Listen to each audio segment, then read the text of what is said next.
Olá pessoal, tudo bem? Aqui quem fala novamente é Natanael Moraes, sou doutor de bolso. Pessoal, hoje vamos começar o primeiro vídeo da nossa série sobre metalurgia do urânio, tá? Então vem comigo e vamos conhecer um pouquinho mais desse material exótico.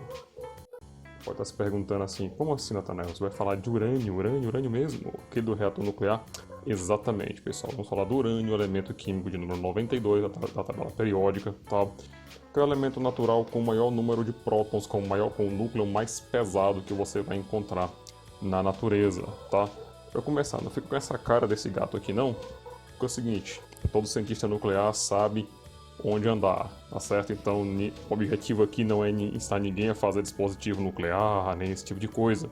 Pelo contrário, é mostrar que a metalurgia do urânio é um negócio bem interessante, tá? E fazer você despertar a sua curiosidade. Então vamos lá, pessoal. O urânio, ele tem o número atômico 92, tá? É o elemento químico com o maior número atômico que você vai encontrar naturalmente.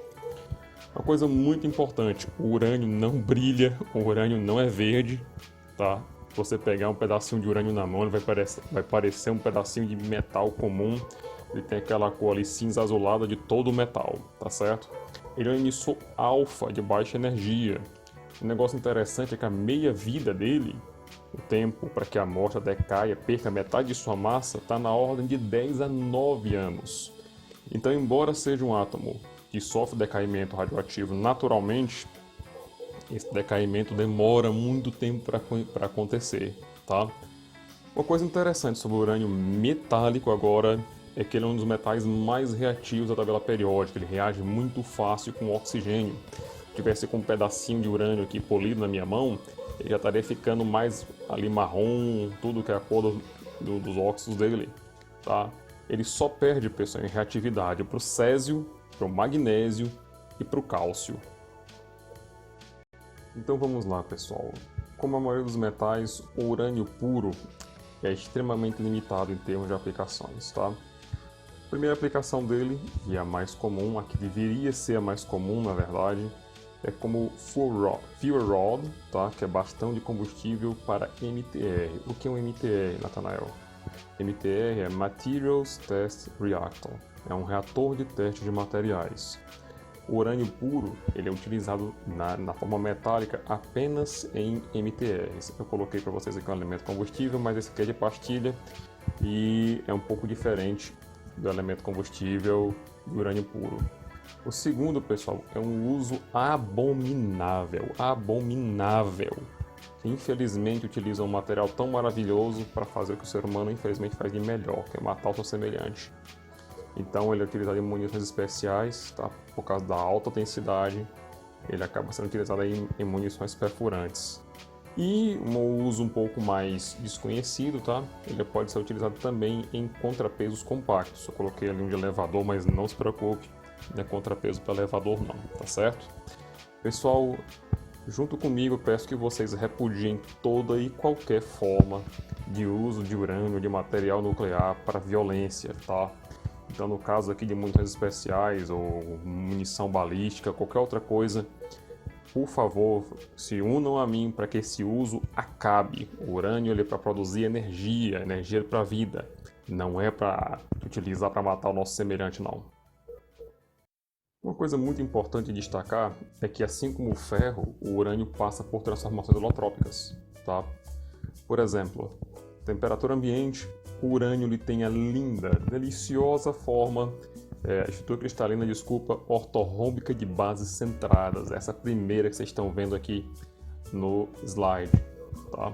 Ela é estável até aproximadamente 668 graus Celsius.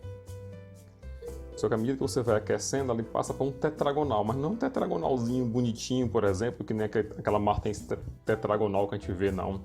É essa coisa zingronga que vocês estão vendo aqui no meio do slide, tá? Essa é a fase beta do urânio. A fase beta, inclusive, ela é pouquíssimo estudada, mas vamos já chegar lá. E a amada de todos os metalurgistas, é claro, que é a fase gama, a fase cúbica de corpo centrado. Ah, Natanael, mas gama não é a CFC? Calma, cara. Alfa, beta e gama são apenas letras gregas que a gente utiliza para designar as fases. Tá? Não confunda o urânio gama com o ferro gama, com outro metal que por acaso também leva uma fase gama no nome. Tá? Alfa, beta e gama são as três primeiras letras do alfabeto grego. Então a fase de baixa temperatura a gente chama de alfa, a de média beta, a de temperatura mais alta, fase gama. Se você continuar aquecendo, o urânio ele vai fundir. O ponto de fusão do urânio, pessoal, é relativamente baixo, tá? Embora ele seja um metal muito pesado, ele tem um ponto de fusão aí relativamente baixo. E pessoal, vamos falar agora um pouquinho sobre a fase alfa. Pessoal, a fase alfa ela é estável aí de 660 até 668 graus Celsius. Coisa muito importante sobre ela, pessoal, é que ela tem poucos sistemas de deformação.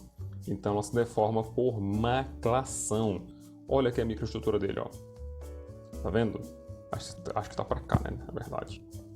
Então, pessoal, esses arranhões que vocês estão vendo aí, esses risquinhos, eles não são metalógrafo ruim não, tá? Isso aí são maclas de deformação no urânio. Tá? Então, basicamente, toda deformação do urânio alfa ela ocorre por maclação. Consequentemente, tudo aquilo que atrapalha a maclação vai impedir a deformação do urânio alfa. Devido à fase ser ortorrômbica, pessoal, ela é extremamente anisotrópica. Tá? O que é anisotrópico? Ele não tem as propriedades, elas diferem de acordo com a direção do cristal. Quando a gente fala de anisotropia para o urânio, a mais preocupante é nem a mecânica, é a anisotropia térmica. Porque os esforços térmicos dentro de um reator nuclear eles são mais importantes que os esforços mecânicos. Tá? Isso com guardar as proporções. Pessoal, os eixos do cristal A e C eles se expandem, enquanto o B ele contrai. Isso faz com que o material ele apresente, tá? Expansão em dois sentidos, contração em outro, e que com o tempo ele vai perdendo aí a geometria original. A fase alfa também praticamente não dissolve elementos de liga. Você consegue até com alguns tratamentos térmicos aí, umas têmperas bem violentas, deixar a fase alfa supersaturada em elementos de liga, mas via de regra a solubilidade dos principais elementos de liga, como molibdênio, titânio, zircônio, ródio, rutênio, é muito baixa, tá? Engraçado que, por exemplo, o carbono nesse cara vira carbeto, ele não dissolve. O hidrogênio nesse cara, ele não dissolve, ele vira hidreto. O nitrogênio nesse cara, ele não dissolve, ele vira nitreto, tá?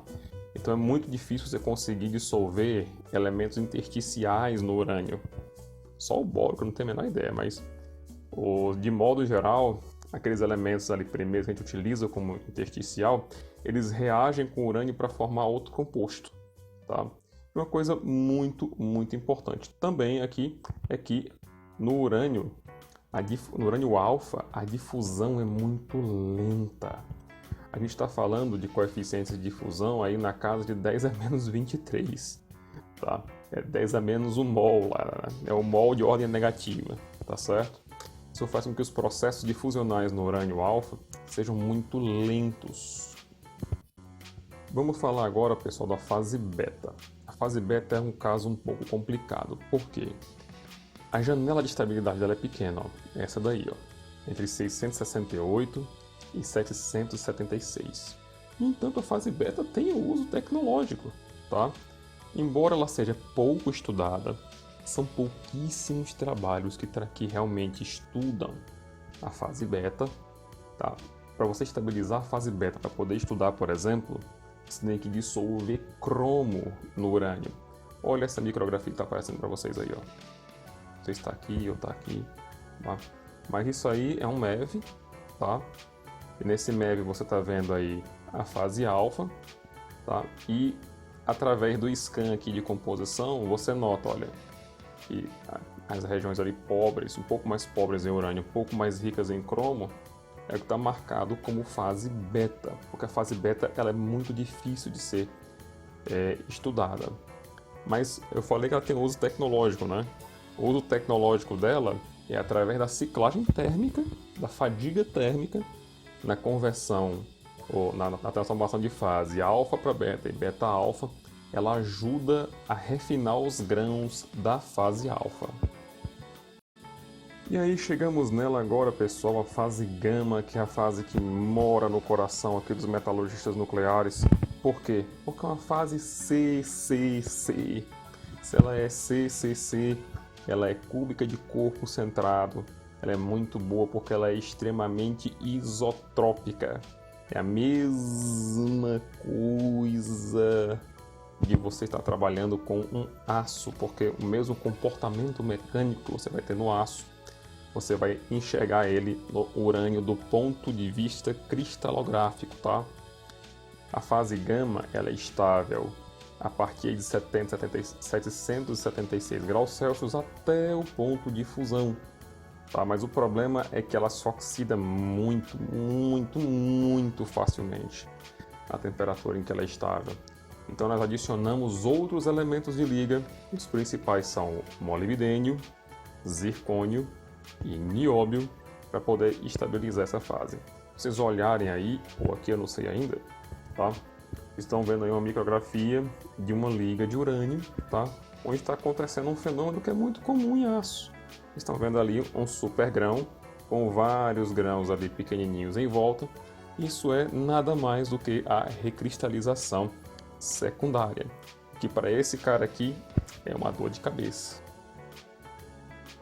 Se você chegou até aqui, por favor, deixa aquele like, porque isso não tem preço para mim, isso me ajuda bastante. Se você não deixar o like, esse gatinho aqui vai fazer a manutenção do seu carro, tá certo? E na próxima aula, no próximo vídeo, vamos falar um pouquinho aqui do sistema de maclação. Vamos falar efetivamente do comportamento mecânico da fase alfa. E porque mesmo ela tendo uso limitado, porque ela ainda assim é tão estudada. Conto com você no próximo vídeo e até a próxima!